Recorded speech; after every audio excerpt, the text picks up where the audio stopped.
One time, a long time ago, the dragons of the world decided to have a convention, and dragons came from all over the world.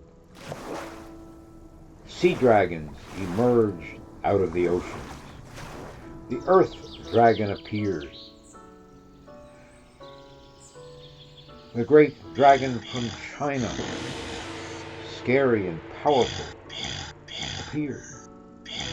And over in the corner at the convention of the dragons sat the little red dragon. And the dragons were all telling their stories, and they hardly let the little dragon of Wales have a word to say. And finally he said, I have a story to tell too. He said, this is my story.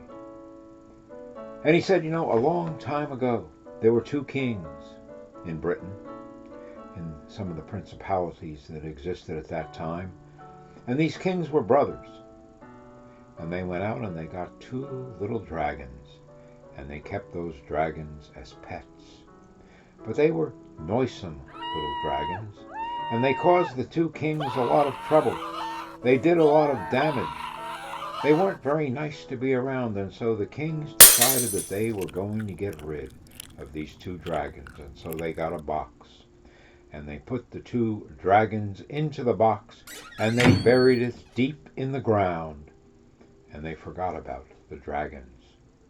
And they were there in that box for hundreds of years. Well, as time went by, there was a king by the name of Vortigern, and he wasn't a very good king. He was brutal, he was harsh, he was autocratic, he treated people badly, and he wanted to build a fortress so that he would be protected from his enemies. And he decided to build this fortress on a mountain in the north of Wales called Dinas Imrys. And so he gathered together the best workmen that he could find. He gathered architects and engineers and stonemasons, and they began to build the castle for the king.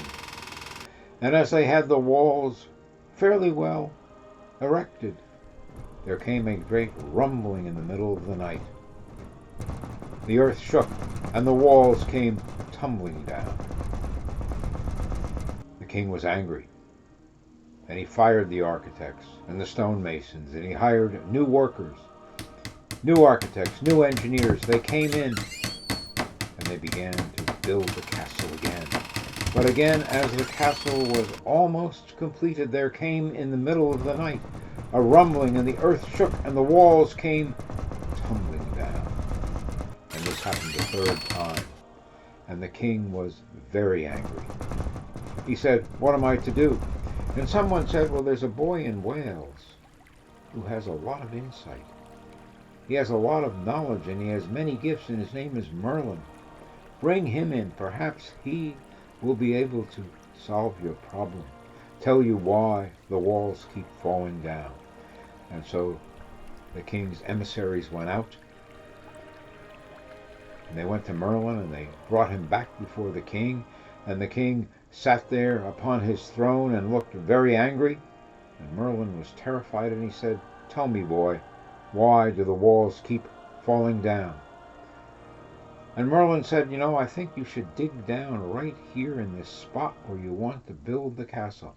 Keep digging down into the ground, and you will find something.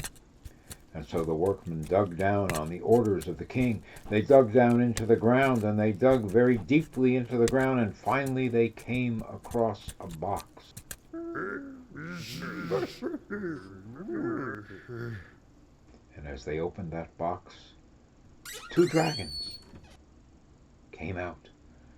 And these dragons had been buried in that box for hundreds of years. And see, those other kings had filled this box with mead, which is honey wine.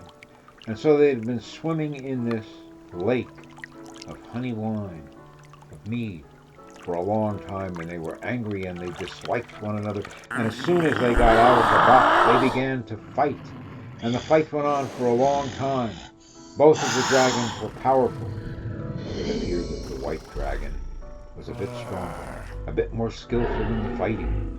It appeared that the red dragon was about to be defeated when suddenly the red dragon rose up, with a burst of strength, ran at the white dragon and defeated the white dragon. And that white dragon ran and never returned. And the little dragon said, "That's my story. I am the red dragon of Wales, and the white dragon is the white dragon of the Saxons. And he will leave and never return."